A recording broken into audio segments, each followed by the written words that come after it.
ជំរាបសួរនាងខ្ញុំឈ្មោះសឿងសុថារីគឺជាស្ថាបនិកសិប្បកម្មធំបរិស្ថានដែលយើងមានទីតាំងស្ថិតនៅភូមិទួលចំបក់ស្រុកព្រៃឈរខេត្តកំពង់ចាមហើយសិប្បកម្មរបស់យើងគឺបានបង្កើតឡើងបើគិតមកទល់នឹងបច្ចុប្បន្ននេះគឺមានរយៈពេលជាង10ឆ្នាំមកហើយចាខ្ញុំជ្រើសរើសការកែច្នៃកង់ឡានចាស់ៗនេះហើយយកកង់ឡានចាស់ៗដែលគេលែងប្រើប្រាស់ទាំងអស់នោះមកធ្វើជាវត្ថុធាតុដើមក្នុងការផលិតជាធុងសម្រាមដែលជាផលិតផលថ្មីមួយអាចគ្រប់គ្រងនឹងការពារទុកដាក់សម្រាមយើងបានល្អវិញចាគឺជាការកែច្នៃសម្រាមដើម្បីកាត់បន្ថយសម្រាមចំពោះការស្វែងរកវត្ថុធាតុដើមគឺយើងមានក្រុមការងារដែលគាត់ធ្វើការចុះ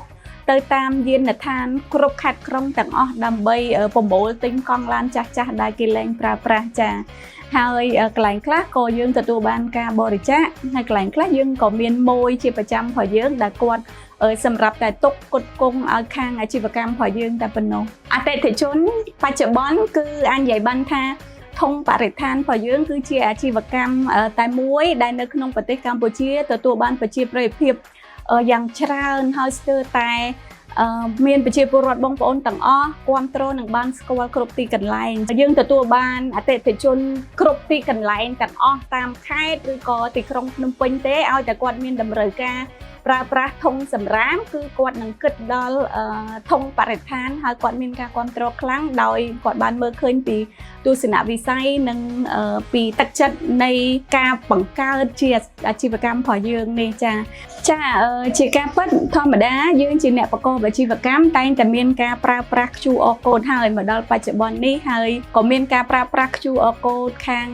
ធនាគារអាចនិយាយបានថា2-3ប្រភេទដែរក៏ប៉ុន្តែអ្វីដែលខ្ញុំចាប់អារម្មណ៍ឃើញថាអតិថិជនមានការទូទាត់ច្រើនជាងគេនោះគឺប្រព័ន្ធ QR code KH របស់ Acylida តែម្ដងពីព្រោះក្នុងមួយថ្ងៃយើងមានចរន្តចេញចូលក្នុងការប្រតិបត្តិការ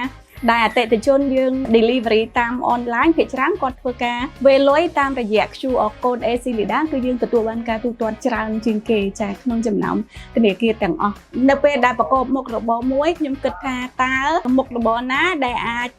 មានចំណែកក្នុងការជួយសង្គមហើយក៏អាចមួយផ្នែកក្នុងការផ្ដល់ប្រាក់ចំណូលដល់អាជីវកម្មរបស់យើងដើម្បីទ្រទ្រង់ផងដែរហើយមិនតែប៉ុណ្ណោះយើងតែងតែដកនៅប្រាក់ចំណេញតិចតួចពីការលក់ធុងរបស់យើងធ្វើជាសប្បុរសធម៌ជូនទៅដល់ចាស់ជរាកុមារកំព្រាឬក៏សាលារៀនដាច់ស្រយាលចាហើយកន្លងមកយើងធ្លាប់មានសកម្មភាពក្នុងការដកប្រាក់ចំណេញរបស់យើងនេះបរិច្ចាគនិងចូលរួមសេចក្តីស្រឡាញ់ជាមួយនឹងខាងមន្ទីរពេទ្យគុណធបុប្ផាផងដែរចា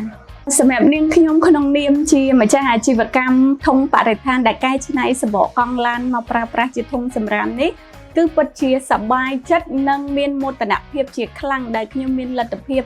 បង្កើតនៅអាជីវកម្មនេះឡើងពីព្រោះជាការពិតមានមុខរបរផ្សេងទៀតជាច្រើនហើយងាយស្រួលសម្រាប់មនុស្សស្រីប្រកបអាជីវកម្មប៉ុន្តែខ្ញុំសម្រេចចិត្តជ្រើសរើសអាជីវកម្មនេះដោយសារតែខ្ញុំបានមើលឃើញថាចំនួននៃការលក់នៃធុងបរិស្ថានកាន់តែច្រើនគឺស្មើនឹងយើងបានរួមចំណែកក្នុងការបណ្ដុះគំនិតស្មារតីប្រជាពលរដ្ឋចាតាំងពីកុមារតូចរហូតទៅដល់មនុស្សចាស់ឲ្យគាត់មានការទុកដាក់សម្រាមឲ្យបានត្រឹមត្រូវនិងចូលរួមក្នុងការថែរក្សាការពារបរិស្ថានល្អដោយដើរស្របជាមួយនឹងទស្សនវិស័យនិងគោលនយោបាយរបស់រាជរដ្ឋាភិបាលផងដែរចា៎ការចូលរួមគ្រប់គ្រងរបស់បងប្អូនគឺស្មើនឹងការផ្ដល់ឱកាសការងារជូនទៅដល់បងប្អូនកម្មករក្នុងតំបន់របស់យើងឲ្យគាត់ទទួលបានប្រាក់ចំណូលហើយជៀសផុតពីការចំណាកស្រុកចាអញ្ចឹងបើសិនជាបងប្អូនចាមានបំណងចង់គ្រប់គ្រងសិប្បកម្មដោយតាមរយៈការជាវឬការទិញយកទៅប្រើប្រាស់បន្ត